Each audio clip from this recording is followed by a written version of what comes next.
नाज़रीन, मुस्लिम लीग नून की सीनियर नायब सदर मरियम नवाज ने दुबई एयरपोर्ट पर सोने का ताज पहनने के बाद लाहौर एयरपोर्ट पर लैंड किया। उन्होंने वतन वापसी के फौरन बाद एक तुंदो तेज तकरीर की, जिसमें उन्होंने मेरे कप्तान को सख्त तनकीद का निशाना बनाया और कहा कि मेरे कप्तान ने खुद ही अपनी असेंबलियां तोड़ी और अब खुद ही रो रहे हैं।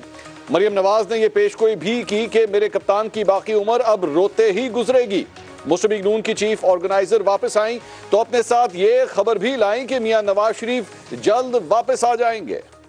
मैं खुशखबरी सुना दूं आपको, आपका और मेरा महबूब कायद बहुत जल्दी इंशाअल्लाह आपके दरमियान मौजूद होगा। नाज़रीन, मरियम नवाज ने मियां नवाज शरीफ की वापसी की खबर तो सुना दी, लेकिन ये खबर तो बहुत से लीगी रहनुमा मुद्दतों से सुना रहे हैं, मगर अभी तक बड़े मियां साहब वापस नहीं आए। मरियम नवाज ने मियां नवाज शरीफ की वापसी की हतमी तारीख देने से गुरेज किया। इससे उन लोगों को खासी मायूसी हुई जो मियां नवाज शरीफ की वापसी के ऐलान की उम्मीद लगाए बैठे थे। मियां नवाज शरीफ की वापसी में ताखीर के बाद अब मुस्लिम लीग नून की सारी उम्मीदें मरियम नवाज से वाबस्ता हो गई हैं, जो ना सिर्फ पार्टी की चीफ ऑर्गेनाइजर बन गई हैं, बल्कि वो पंजाब और खैबर पख्तूनख्वा के सूबाई इंतखाबात में इलेक्शन मुहिम की क़यादत भी करेंगी। मरियम नवाज ने 1 फरवरी से पूरे पंजाब के दौरों का ऐलान करते हुए ये दावा भी किया कि इन इंतखाबात में मुस्लिम लीग नून भारी अक्सरियत से जीतेगी। 1 फरवरी से मेरे पंजाब के तमाम इजला के दौरे जो है उनका स्केड्यूल बन गया है। इंशाअल्लाह ताला मुस्लिम लीग नून भारी अक्सरियत से इलेक्शन जीतेगी। नाज़रीन, मरियम नवाज के इस दावे हकीकत है ये तो वक्त ही बताएगा, लेकिन अगर हम माजी में उनकी कारकर्दगी का जायजा लें तो अभी तक जिस भी इलेक्शन मुहिम की निगरानी मरियम नवाज के सुपुर्द की गई, उसमें मुस्लिम लीग नून को शिकस्त का सामना करना पड़ा। गिलगित बल्तिस्तान के इलेक्शन में वो अपने पूरे लाओ लश्कर और मीडिया टीम के साथ वहां मौजूद रहीं, मगर वहां मुस्लिम लीग नून का जीतना तो दूर की बात, किसी खातिर खा कारकर्दगी का मुजाहरा भी ना कर सकी। ऐसा ही आज़ाद कश्मीर के इंतखाबात में हुआ, जहां मरियम नवाज इलेक्शन मुहिम को लीड करती रहीं, लेकिन वहां भी मुस्लिम लीग नून को शिकस्त हुई। गुज़िश्ता बरस जुलाई में पंजाब के 20 हलकों में ज़िमनी इंतखाबात हुए तो उस बार भी इलेक्शन मुहिम की क़यादत मरियम नवाज के सुपुर्द थी। नतीजा इस बार भी वही निकला, मुस्लिम लीग नून हार गई और मेरे कप्तान की तहरीक इंसाफ ने मैदान मार दिया। नाज़रीन, मरियम नवाज का पंजाब के आइंदा इलेक्शन में भारी अक्सरियत से जीतने का दावा इसलिए भी हकीकत पसंदाना नजर नहीं आता क्योंकि मुल्क की मुआशी सूरत हाल की वजह से हुक्मरान जमात की अवाम में मकबूलियत का ग्राफ इंतहाई नीचे जा चुका है। निचले और मुतवसत तबके के लोगों के लिए बुनियादी ज़रूरियात का हसूल इंतहाई मुश्किल हो चुका है और हुकूमत मजीद मुश्किल फैसलों की धमकियां दे रही है। एक तरफ अवाम मजीद महंगाई से डर रहे हैं, दूसरी तरफ मरियम नवाज अपनी पार्टी के वजीर खजाना इसहाक डार पर एतमाद का इजहार कर रही हैं। मुल्क में महंगाई है, बिजली महंगी है, गैस महंगी है, रोटी महंगी है, मुझे एहसास है महंगाई है, लेकिन इसहाक डार साहब पर यकीन रखो, अल्लाह ताला पर यकीन रखो, इंशाअल्लाह ताला मईशत को इस गिरदाब से निकालेंगे। नाज़रीन, मौजूदा हुकूमत जब इक़्तिदार में आई तो एक आम तासुर यह था कि मुस्लिम लीग नून मुल्क की मईशत को दीगर पार्टियों की निस्बत बेहतर तरीके से चला सकती है, लेकिन यह तासुर उस वक्त खत्म होता शुरू हो गया जब PDM की हुकूमत ना मुल्क की मईशत को संभाल सकी और ना ही बढ़ती हुई महंगाई पर काबू पा सकी। मुस्लिम लीग नून के हलकों ने इस नाकामी का जिम्मेदार मिफ्ता इस्माइल को करार देकर इसहाक डार की वापसी का मुतालबा किया।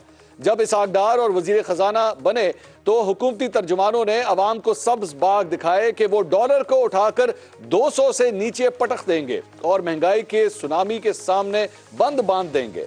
बदकिस्मती से ये दावे भी हकीकत का रूप ना धार सके और हुकूमत ने अवाम को महंगाई के हाथों थपेड़े खाने के लिए छोड़ दिया है। नाज़रीन, इस वक्त हालात ये हैं कि मुल्की ज़र मुबादला के ज़खायर 9 साल की कम तरीन सतह पर आ चुके हैं। डॉलर ट्रिपल सेंचुरी करने के करीब नजर आता है। महंगाई की शरह 1971 की जंग से भी बढ़ चुकी है। रोजमर्रा इस्तेमाल की चीजें रोजाना की बुनियाद पर महंगी हो रही हैं। पेट्रोल की कीमत 83 रुपए बढ़ने की खबरें सुनने को मिल रही हैं। पेट्रोल और खुदरी तेल की किल्लत होने का इम्कान बढ़ रहा है। मुल्क में दालों का स्टॉक 15 दिन का रह गया है और डॉलर ना होने की वजह से LCs नहीं खोली जा रही। ऐसे बदतरीन हालात में मरियम नवाज इसहाक डार पर यकीन करने और इलेक्शन जीतने के दावे कर रही हैं।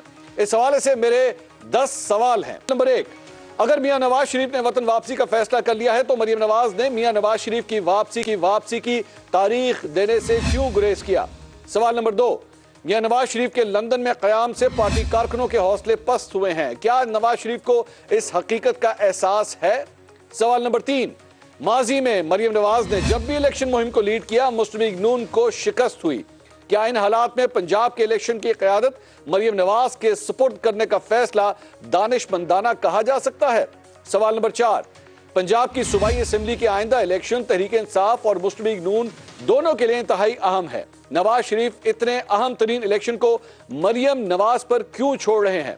سوال نمبر 5، کیا نواز شریف پر ہر صورت اپنی واپسی کو محفوظ بنانا چاہتے ہیں خواہ اس تاخیر سے پارٹی کو ناقابل تلافی نقصان پہنچ جائے؟ سوال نمبر 6، مریم نواز اور بلاول بھٹو نے میرے کپتان کی حکومت کے خلاف مہنگائی مارچ کیا تھا، اس وقت مہنگائی میرے کپتان کے دور سے کہیں زیادہ ہے، کمزور معیشت اور مہنگائی کی وجہ سے مسلم لیگ نون اور پیپلز پارٹی کی مقبولیت کو کتنا نقصان ہوا ہے؟ سوال نمبر 7، ملکی تاریخ میں پہلی بار سونے کی قیمت 2 لاکھ سے تجاوز کر گئی ہے، نچلے اور متوسط طبقے کے لوگ اپنی بیٹیوں کے لیے زیور بنوانے کے قابل نہیں رہے، ان حالات میں مریم نواز صاحبہ کو دبئی ایئرپورٹ پر سونے کا تاج پہنایا گیا، کیا سونے کا یہ تاج پہننا عوام کے جذبات پر تیل چھڑکنے کے مترادف نہیں ہے؟ سوال نمبر 8، مسلم لیگ نون عملی طور پر ووٹ کو عزت دو کے بیانیے سے دستبردار ہو چکی ہے، آئندہ الیکشن میں مسلم لیگ نون کا بیانیہ آخر ہوگا کیا؟ سوال نمبر 9، مہنگائی اور بیڈ گورننس کے موجودہ حالات میں مسلم لیگ نون کس بنیاد پر الیکشن جیتنے کا دعویٰ کر رہی ہے؟ سوال نمبر 10، کیا مسلم لیگ نون اپنا عروج کا دور گزار چکی ہے اور اب اس کا زوال شروع ہو چکا ہے؟